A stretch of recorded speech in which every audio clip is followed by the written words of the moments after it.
Mario Maker 2 is a game I'm very conflicted about, so much so that I made a 20-minute long video about it. Consider this a follow-up to that. I really think my opinion in that video that this game is a very unexciting sequel were pretty much confirmed, at least by the reaction of the general public. The original Mario Maker was practically a phenomenon. It had buzz that carried the Wii U for years. The interest in Mario Maker 2, meanwhile, dropped off a cliff 1 month after release like a sick Spartan baby. It's honestly just tragic. But hey, it's been like 5 months and there've been 2 updates, so how does Mario Maker 2 currently fare? What problems did I have that have been fixed, and what does the future hold for the game? Well, let's do the worst for first, the multiplayer. At launch, this feature was, and I can't reiterate this enough, completely unacceptable. But now I can confidently say that they did fix the multiplayer. Locally, the online is still pretty terrible, so my main gripe with local multiplayer was just how much of a pain it was to actually, do it. But they added the ability to play any level straight from Course World, so it's fixed. Yeah, local multiplayer's great now.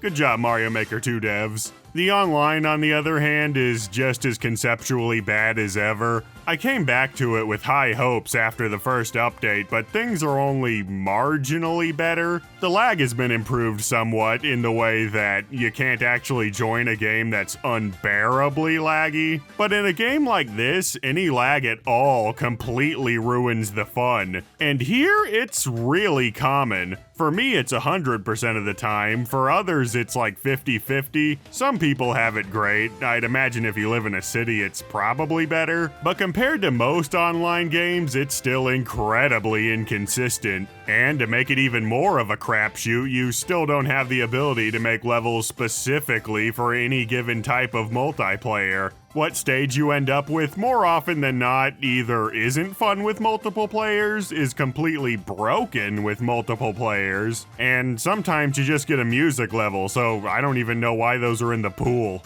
Having fun in this mode is luck of the draw, and the odds are extremely not in your favor. This mode isn't something you can fix with a band-aid here or there. It needs a complete overhaul that I think we're not actually gonna get. But enough negativity, let's go over the dope stuff they added, starting with spikes and pokies. These are actually the 2 enemies I thought were basically guaranteed to be in Mario Maker 2, and I guess I was technically right. Anyways, I'm just glad that this is happening at all. Mario Maker 1 never added enemies post-launch, so I was worried the same would happen here. The amount of versatility these enemies bring is insane. Spikes have 3 variants: the Mario 3 style with movement and anti-gravity balls, the stationary New Super Mario Bros. Style with gravity balls, and the snow variant with snowballs. They even give you the option to place balls separately. We didn't get stone spikes like I had hoped, but hey, what we got is great. And then there's the Pokies. I am very pleased. I love these guys. They were pretty much my most wanted enemy to get in, and now that they're here, everything feels right in the world. We even got a full-on snow pokey variation, and I legitimately did not expect that. But unfortunately, not all is well in these editions. They did it again. Snow pokies, snow spikes, and snow balls are all arbitrarily limited to the snow theme. And regular pokies, spikes, and spike balls can't be used in the snow theme. That's so typical for this game. It doesn't even make sense within the game's internal logic. It's not like lava bubbles and charvargs are limited to the castle theme, right? It's just limitations for the sake of limitations. Again. And yeah, that's something Mario Maker 2 definitely has not fixed. Frozen coin blocks are a simple yet brilliant new addition, but despite ice blocks being in 3D World already, frozen coin blocks are nowhere to be seen there. Maybe they didn't want to animate ice melting in 3D, I legitimately have no idea. That's honestly one of my biggest disappointments with this newest update, the continued rift between 3D World and the rest of the game. Normally I wouldn't expect anything. The integration of 3D World was quite literally just a pipe dream. But since I released my original video, a glitch was discovered. It essentially proved that a ton of items and features work outside of their exclusive styles. They just don't have any art assets. I'll put a link in the description below. This discovery simultaneously made me really hopeful for the future of the game, while also really irking me because it builds into my theory of Mario Maker 2 being an unfinished product. Naturally, this update didn't assuage any of those problems. None of the old items were made compatible, ice coins are a thing, and the continued addition of 3D World exclusive objects. It's really a bummer and just further makes me lament this game's missed potential. But to bring the mood back up again, that Master Sword, huh? It practically makes this into an entirely different game. The developers really went the extra mile on this one. Shields, bombs, bows, dashes, and dives. It's completely bonkers. But being an entirely different character does have its pitfalls. Because unfortunately, the sword is only a normal power-up, so when you get hit, you lose it. This means that if you want to build a level around this item, you'll either need to set up pipes to spew these things out everywhere, cursing all Legend of Zelda levels to be perpetually easy, or just leave it to be really hard so that every time you get hit, you essentially have to off yourself, which isn't really a fun thing to do. Also, of course, there's the breaking immersion thing, where in your super detailed Zelda level, you suddenly turn into Mario and the appropriate music keeps stopping and starting every time you take damage. Basically, what I'm saying is, Nintendo should implement permanent power-ups, where if you get hit, you lose health, but not the power-up itself. It would be a godsend for any level based around the things, and would make Fire Flower Bowser fights actually potentially fun. But back on track, I think the Master Sword opened some massive floodgates as far as crossovers go, and I personally think the most obvious choice here is Samus. The arm cannon, morph ball, explosive missiles, it all fits way too well. Other candidates I can see are Pit from Kid Icarus, Kirby, probably not with copy abilities, but like the Dreamland version, Wario based on any of the first 3 Wario Land games, Yoshi's Island Yoshi, and of course, Donkey Kong.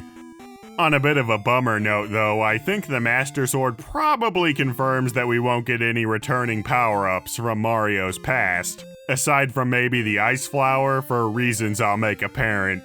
I genuinely think now that multiplayer is the reason why power-ups were gimped in this game. Because, like, think of all the sprite work they'd have to do.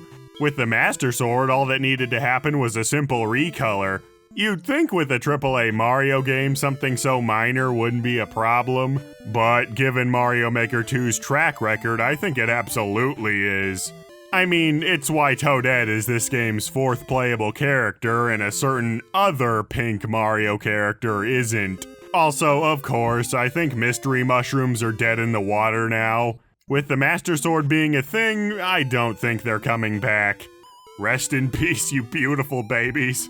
Then we got a bunch of other stuff. Ninja runs are just plain fun. I hope in a future update they give us the ability to enable this mode for our own levels. Browsing random courses with this enabled and trying to get in the top percentile of times would be a total blast. At the end, you could even rate them based on how good it was for racing. I personally really love the first level's Sonic-esque design. P-blocks, they're like a hybrid between dotted line blocks with on and off switches and regular blocks and coins with the P-switch. Not much to say about them really, they're simple but fill in a lot of niches that are left out in the previous 2 switch block setups. It's just a really good quality of life item. And speaking of quality of life, they updated the search filters. You can now search by upload date and amount of plays finally.